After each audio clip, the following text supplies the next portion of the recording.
Olá! É com muita alegria que apresentamos a você a obra Poeta Popular Paraense, de Zé Vicente. Aqui você lerá textos de um dos maiores cordelistas do Brasil. A primeira geração de cordelistas paraenses surgiu na editora de Francisco Rodrigues Lopes, instalada em Belém em 1914.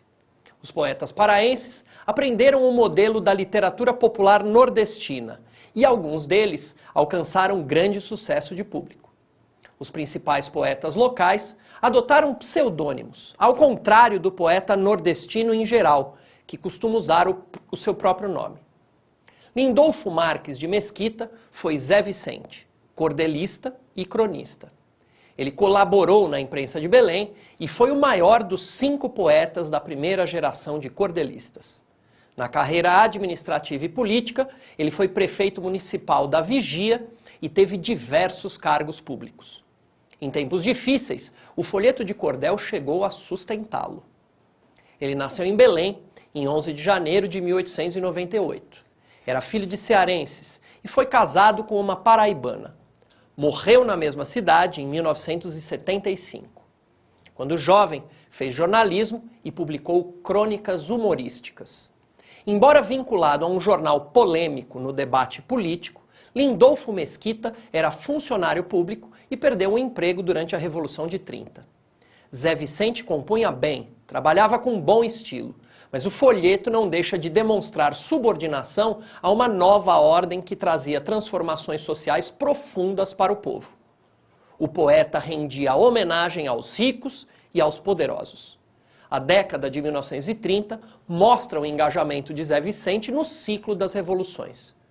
Os poetas nos dão enfoques muito precisos dos fatos que se desenrolaram no mundo, no país e na região, ampliando as versões dos historiadores oficiais. Os poetas participam dos acontecimentos históricos. Zé Vicente deu a primeira mostra de sua participação no folheto autobiográfico Agora Sou Revoltoso, em que narrou a sua adesão à Revolução de 30. Em 1937, Zé Vicente produz a obra-prima do governo getulista, O Golpe do Seu GG ou O Choro dos Deputados. Hoje, verdadeiros best-sellers, sua produção da época tem várias edições no Pará e nos estados do Nordeste. O folheto de cordel de Zé Vicente, ultrapassando as ideias pessoais do próprio autor, continua sendo uma crítica mordaz e verdadeira dos costumes. No gênero picaresco, Zé Vicente criou com muito humor um tipo feminino em A Neta do Canção de Fogo. Era a Chica Canção. Em 1937, o Brasil silencia. O poeta popular tenta salvar a pele e se volta para os temas tradicionais. Mas o que é o poema de cordel? O cordel é uma forma poética popular de origem europeia. Ele foi incorporado e desenvolvido na cultura brasileira, sobretudo no Nordeste do país. Os poemas em cordel costumam ser longos e narram histórias repletas de reviravoltas e aventuras. A linguagem é marcada pelo humor e pelo suspense, com o objetivo de captar a atenção do público.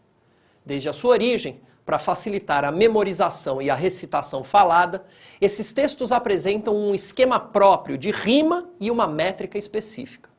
Antigamente, os cordéis eram vendidos nas feiras, em barracas e tendas, e ficavam pendurados em varais de barbante, presos por pregadores de roupas ou exibidos em balcões e esteiras. Muitas vezes, performances eram realizadas ali mesmo, pelos próprios autores que declamavam oralmente as narrativas em verso. Havia uma roda de ouvintes formada por passantes que paravam para ouvir as histórias. Hoje, em vários lugares, essa configuração mudou um pouco e os cordéis são expostos dentro de plásticos transparentes, em bancas de revistas, e acabam sendo mais lidos em silêncio por leitores individuais. Os poemas são textos literários para expressão de emoções e vivências. Com frequência, os poetas exploram os recursos oferecidos pela língua e brincam com a sonoridade e o significado das palavras, ampliando as visões de mundo dos leitores. As produções poéticas podem circular em livros impressos, mas também são encontradas na internet ou em apresentações públicas, como saraus, feiras e outros eventos culturais.